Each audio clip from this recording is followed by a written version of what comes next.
Hello everyone, it's Professor Fernandez, and I'm going to show you how to do your story chart. And I know the first time that you do a story chart is probably going to be pretty confusing, so I'm doing this video to help you out here. You're going to want to do this on a Word document.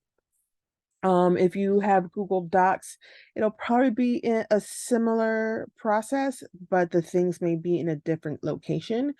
I'm gonna do Word here because it's just what we have here, and we're a Microsoft campus.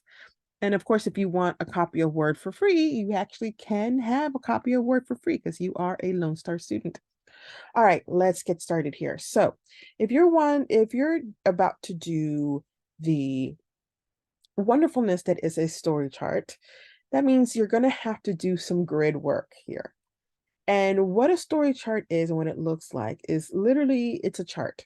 It's a chart that helps you break down the elements of fiction and helps you understand and look at how they look like in different types of stories. Now, if you are in my summer 2023 class, I think I asked you only to do two elements of fiction for two of the stories. So you're not going to need to do pages and pages of this. So I want you to go up. Let me show you here. In your ribbon here, this is actually called a ribbon. This right here. You have this menu item called insert. You're going to click on that. And in your menu insert item, I want you to click on table. Now, this is a little tricky. I've done this a couple of times, but this is why I'm so used to this. So you know that you're going to do two stories and you're going to do two elements of fiction, right? So you're going to leave the first blank here and you're going to count down two stories, two elements of fiction. That means you need a table that's 3 by 3. You're going to click that and it's going to put it right there for you. Okay. The reason why you're going to leave this first one blank is because if you don't leave it blank, then how are you going to do the thing? Anyway, you'll see here in a second. So you can do it either way with the elements going this way or the elements going this way. I just like the elements going this way because I'm just used to it. It's completely up to you. It's your story grid or story chart. So I know that we did character here and we did setting here. We know we did Harrison Bergeron as a story and we did popular mechanics, I believe is the second story. Okay. So right here, you're done setting it up. Now you have to fill it in.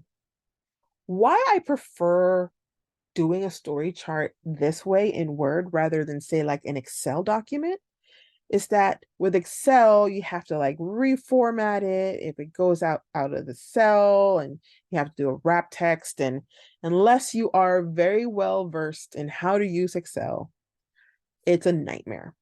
This actually makes it easier to do because these cells or these little blocks here grow as you type.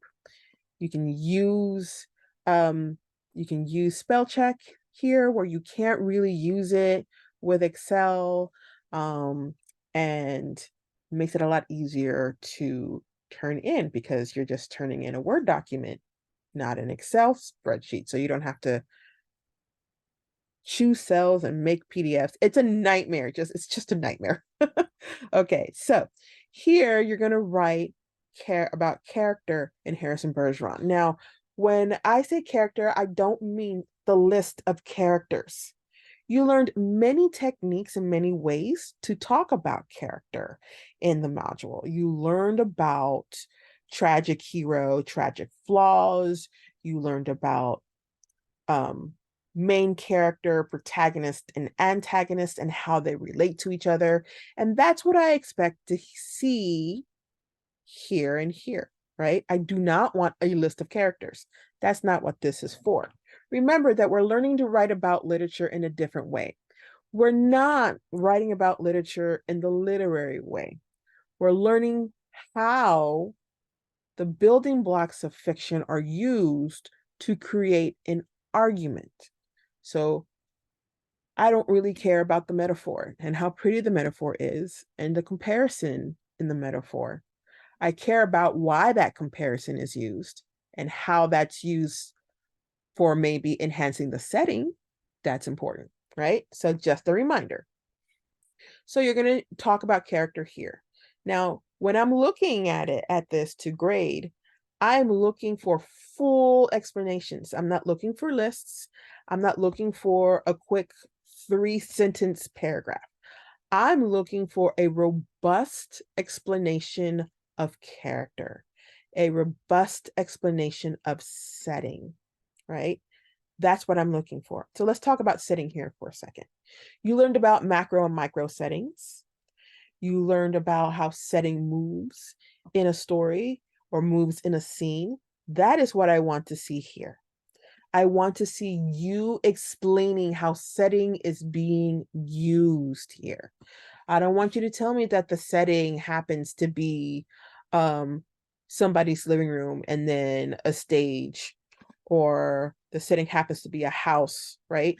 I want you to tell me that the setting feels like this. The macro setting is this, and the micro setting is this.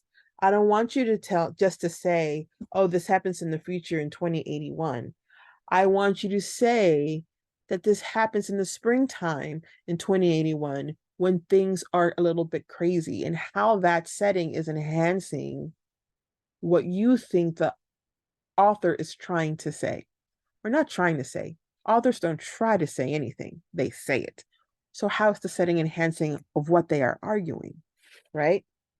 I want you to use the vocabulary that you learned in the modules and the lessons that you learned in the modules. Please don't give me basic things that you learned in 5th grade. Give me things that you learned in the modules. This is your opportunity to show me that you have learned what you needed to learn. Okay, that's all I have for you. Thank you very much for showing up, and I am looking forward to reading your story charts. Bye.